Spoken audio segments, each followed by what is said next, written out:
पुष्पा, पुष्पराज, मैं झुकेगा नहीं साला। मूवी की शुरुआत में हमें ये देखने को मिलता है कि लाल चंदन लकड़ी की कैसे स्मगलिंग की जाती है। ये ज्यादातर जापान की शादियों में यूज किया जाता है, जो कि अधिकांश मद्रास के जंगलों में पाई जाती है। इसे इंडिया से जापान व दुनिया के और भी कोनों में निर्यात किया जाता है, वो भी महंगे दामों पर। इसके बाद सीन शिफ्ट होता है हमारे हीरो की तरफ, यानी एंट्री होती है अल्लू अर्जुन के, जिनका नाम इस मूवी में पुष्पराज है। यहाँ पर हम देखते हैं कि पुष्पराज उन चंदन की लकड़ियों को स्मगल करके लेकर जाता है, तभी उसे पुलिस पकड़ लेती है। तब यहाँ पर पुष्पराज उन्हें 1 लाख रुपए की रिश्वत देता है और पुलिस वाले उसे छोड़ देते हैं। इसके बाद यहाँ पर हम पुष्पा के कैरेक्टर के बारे में जान पाते हैं कि उसके पास ज्यादा कुछ पैसे नहीं होते, लेकिन उस व्यक्ति को अपनी इज्जत काफी ज्यादा प्यारी होती है। और यहाँ पर हमें ये भी दिखाया जाता है कि किस तरह से वो मजदूर से एक स्मगलर बना। इसके बाद सीन शिफ्ट होता है और हमें दिखाया जाता है कि पुष्पराज एक मजदूर के कैरेक्टर में होते हैं, जहाँ पर वो स्मगलिंग कर रहा होता है। तभी वहाँ पर एंट्री होती है डीएसपी गोविंद की। डीएसपी गोविंद का नाम सुनते ही सभी वर्कर्स लोग वहाँ से भागने लगते हैं। तभी पुष्पा उन लोगों को एक प्लान बताता है और लकड़ियों को जंगल में छिपा देता है। और जब डीएसपी गोविंद यहाँ पर आते हैं तो उनको लकड़ियां नहीं मिलती और वो गन दिखाकर पुष्पा को धमकाने लगते हैं। पुष्पा उल्टा उन लोग को ही धमकाता है कि आप तो सिर्फ 4 ही लोग हैं और हम तो 60-70 मजदूर, आप हमारा कुछ भी नहीं कर सकते। मजबूरन डीएसपी गोविंद को यहाँ से जाना पड़ता है। ऐसे ही पुष्पा का ये स्मगलिंग का काम चलता रहता है, लेकिन कुछ ही दिन बाद गोविंद वहाँ पर सारी पुलिस फोर्स लेकर आ जाता है।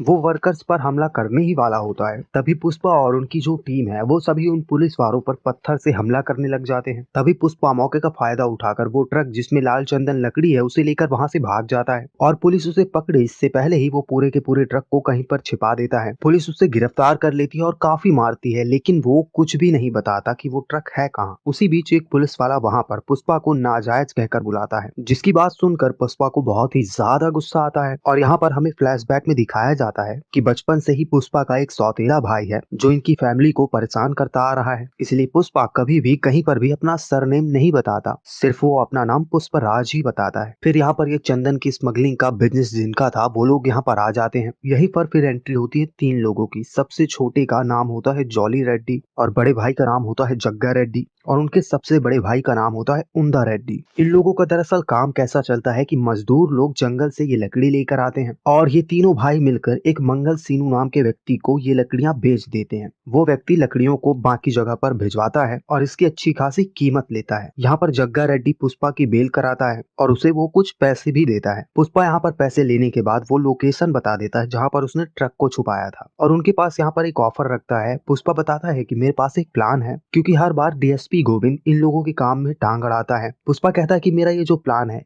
इसकी वजह से हमारा ये जो काम है अच्छा खासा चलता रहेगा। यहाँ पर कुंडा रेड्डी उसे 5 लाख रुपए ऑफर करता है। पुष्पा यहाँ पर कहता है कि मुझे 5 लाख रुपए नहीं चाहिए, बल्कि मैं तुम्हारे बिजनेस में 5% का पार्टनर बनना चाहता हूँ और आज से वो मजदूरी नहीं करेगा, वो सिर्फ इन लोगों के साथ पार्टनरशिप में रहेगा। दरअसल पुष्पा को 5 लाख रुपए मिलने वाले थे, लेकिन पार्टनरशिप में उसे 2 या 3 लाख रुपए ही मिलेंगे, लेकिन फिर भी वो इसके लिए तैयार होता है, इसीलिए कुंडा रेड्डी उसे अपना पार्टनर बना लेता है। दरअसल उसका प्लान ऐसा होता है कि वो लकड़ियों को ट्रक के नीचे रखकर ऊपर दूध के कंटेनर रख देता है, जिससे कि पुलिस वालों को ये लगे कि दूध सप्लाई हो रहा है, लेकिन दरअसल उस दूध के कंटेनर के नीचे लकड़ियां सप्लाई की जा रही होती है। ऐसा ही इनका बिजनेस कई दिनों तक चलता रहता है, कोई भी रुकावट नहीं आती, पुलिस वालों को जरा सा भी शक नहीं होता। अब यहाँ पर एंट्री होती है शिवबली की, जिसे देखकर हमारा हीरो यहाँ पर अपना दिल खो बैठता है, यानी कि पहली नजर में ही देखते ही उसको प्यार हो जाता है उससे। लेकिन यहाँ पर शिवबली उसकी तरफ देखती भी नहीं है। अब यहाँ पर हम देखते हैं मंगल सीनू को, वो कुंडा रेड्डी के यहाँ बहुत सारी लाल चंदन लकड़ी रखकर चला जाता है। वो दरअसल ऐसा क्यों करता है कि उसके गोदाम में छापा पड़ा है, इसलिए वो छुपाने के लिए यहाँ पर लकड़ियों को रख देता है। कुंडा रेड्डी यहाँ पर इसकी जिम्मेदारी पुष्पा को दे देता है। यहाँ पर हम देखते हैं कि पुष्पा ऐसे ही बिजनेस को अच्छा खासा चला रहा था, लेकिन इन्हीं लोगों के 2 आदमी को एक दिन पुलिस पकड़ लेती है और इनमें से एक वर्कर शिवबली का पिता भी था। वो दोनों वर्करों को जब पुलिस मारती है तो वो सब कुछ बता देते हैं कि ये लाल चंदन कहाँ पर है। डीएसपी और उनकी टीम यहाँ पर पहुंचने ही वाली थी, तभी पुष्पा को ये बात पता चल जाती है और पुष्पा और जितने भी वर्कर्स वहाँ पर थे, तभी वहाँ पर वो सभी वर्कर्स मिलकर उस लाल चंदन को उस बहती हुई नदी में बहा देते हैं। और वो अपने दोस्त कटलेट से बोलता है उसे कुछ पैसे देते हुए कि आगे का डैम बंद करवा दे और वो ऑफिसर को कुछ पैसे खिला दे। और यहाँ पर हम ये देखते हैं कि वो लोग आखिरी सेकंड में डैम बंद करवा देते हैं और लाल चंदन को वहीं से रिकवर करते हैं। और इधर भी जब पुलिस वाले आते हैं तो उन्हें कुछ भी नहीं मिलता। इस सब करने के बाद इनकी एक सक्सेस पार्टी होती है, जहाँ पर मंगल सीनू के भी आदमी आए थे। वो लोग ये बात कर रहे होते हैं कि मंगल सीनू इन लोगों को कब से धोखा देते आ रहा है। जैसा कि मैंने आपको कुछ समय पहले बताया कि मंगल सीनू कुंडा रेड्डी का पार्टनर है। कुंडा रेड्डी सारी की सारी लकड़ी सीनू को बेच देता है। सीनू उस लकड़ी को चेन्नई भिजवाता है। दरअसल यहाँ पर मंगल सीनू धोखा कैसे करता है कि वो लकड़ियों को 2 करोड़ में बेचता है, लेकिन वो कुंडा रेड्डी को मात्र 25 लाख रुपए ही देता है। ये बात यहाँ पर पुष्पा सुन लेता है और ये बात जाके वो कुंडा रेड्डी को बताता है। कुंडा रेड्डी पुष्पा को बोलता है कि तुम जाकर मंगल सीनू से बात करो। अगर मंगल सीनू मान जाता है 50% पार्टनरशिप के लिए तो ठीक है, नहीं तो फिर तुम्हारी जान चली जाएगी। यहाँ पर फिर सीन शिफ्ट होता है। पुष्पा जाकर शिव बलि के पिता को समझाता है कि मैं तुम्हारी बेटी से प्यार करता हूँ। अगले सीन में हमें दिखाया जाता है कि ये लोग रिश्ता लेकर उसके घर जाते हैं, लेकिन उसी बीच पुष्पा का भाई आ जाता है और वो वहाँ पर बखेड़ा करने लगता है। वो पुष्पा के बारे में काफी भला बुरा बोलता है और इसी बीच पुष्पा और उसकी लड़ाई होने लग जाती है। यहाँ पर इन दोनों का रिश्ता टूट जाता है। यहाँ पर अगले सीन में हम देखते हैं कि पुष्पा मंगल सीनू के घर जाता है और उसे कहता है कि 1 करोड़ रुपए उसे चाहिए, नहीं तो वो सीधा सीधा चेन्नई में ही जाकर इन लकड़ियों को सप्लाई करेगा।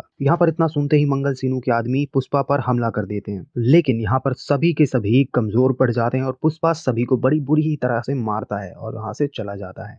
यहाँ पर अगले सीन में हम देखते हैं कि वो डायरेक्टली चेन्नई चला गया था। मुर्गन के पास जाकर वो चंदन की लकड़ियों की डील करता है। अभी उन लोगों को 3 करोड़ रुपए मिलने वाले थे। ये बात वो कॉल करके सीधा कुंडा रेड्डी को बताता है। कुंडा रेड्डी यहाँ पर काफी गुस्से में था, लेकिन वो फिर भी मान जाता है। यहाँ पर कुंडा रेड्डी इसीलिए गुस्सा में था कि पुष्पा को पहले मात्र 5% ही दिया जाता था, वो सीधा 50% की कमाई करेगा। यहाँ पर हम देखते हैं कि कुंडा रेड्डी का छोटा भाई 2 लोगों को पकड़ लेता है। 2 में से एक आदमी को मार देता है। वहाँ पर एक और आदमी था शिव बलि का पिता। वो शिव बलि को वहाँ पर बुलाता है और बोलता है कि उसके साथ एक रात बिताना चाहता है। उसे धमकी देता है कि तुम अगर मेरे साथ एक रात नहीं बिताओगी तो मैं तुम्हारे पिता को मार दूंगा। शिव बलि यहाँ पर ये सारी बात जाकर पुष्पा को बताती है। पुष्पा यहाँ पर थोड़ी भाव खाता है, लेकिन आखिरकार मान जाता है और जाकर वो सीधा ही जॉली रेड्डी को बहुत ही बुरी तरह से मारता है। फिर वहीं अगले सीन में हम देखते हैं कि पुष्पा और कटलेट दोनों ही जॉली की बात कर रहे थे और कुंडा रेड्डी ये सब सुन लेता है। यहाँ पर पुष्पा के पास सारे के सारे पैसे थे जो भी उसने लकड़ियों को सप्लाई करके कमाया था, इसलिए कुंडा रेड्डी उसे मार नहीं सकता था। वो कहता है कि सारे पैसे मिल जाने के बाद इसे हम मार देंगे। पैसे मिलने के बाद वो पुष्पा को मारने ही जा रहे थे कि उसी वक्त वहाँ पर मंगल सीनू के आदमी आ जाते हैं और वो उन सभी पर हमला करने लगते हैं। पुष्पा इस बात का फायदा उठाकर वहाँ से भागने लगता है। पुष्पा के यहाँ पर हाथ बंधे हुए थे, लेकिन फिर भी वो 70-80 लोगों से फाइट करके वहाँ से बचते बचाते हुए निकल जाता है।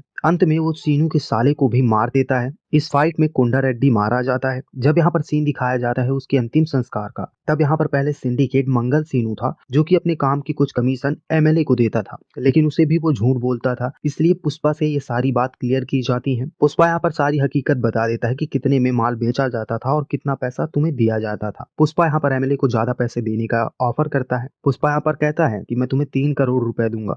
तब यहाँ पर एमएलए पुष्पा को सिंडिकेट का हेड बना देता है और यहाँ पर हमें दिखाया जाता है कि कुछ ही सालों में पुष्पा इस धंधे का राजा बन चुका है और वहाँ का जो एमएलए था वो भी मिनिस्टर बन चुका है और पावर भी उसके हाथ में काफी ज्यादा आ चुकी है।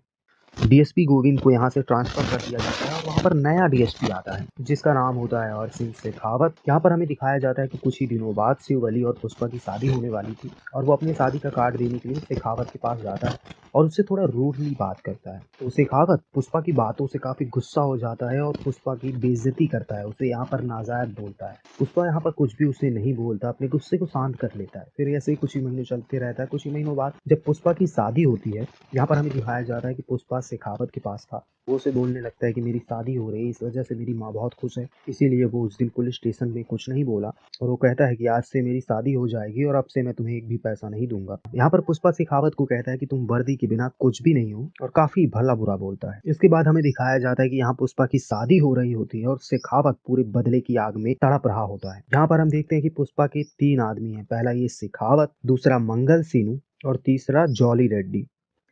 दोस्तों ये थी स्टोरी यहाँ पर पुष्पा के पार्ट 1 की और ये यहाँ पर खत्म हो जाती है और ये एंडिंग काफी जबरदस्त सस्पेंस के साथ होती है। यहाँ पर कई सारे सवाल उठते हैं कि आखिर कैसे शेखावत पुष्पा से बदला लेगा और पुष्पा के 3 आदमियों में से मेन आदमी वो भी है, उसके जाने से क्या इसके बिजनेस में कोई असर होगा? ऐसे कई सारे सवालों के जवाब हमें अगले पार्ट में मिलेंगे। तो दोस्तों हमें उम्मीद है कि आपको ये स्टोरी काफी ज्यादा पसंद आई होगी।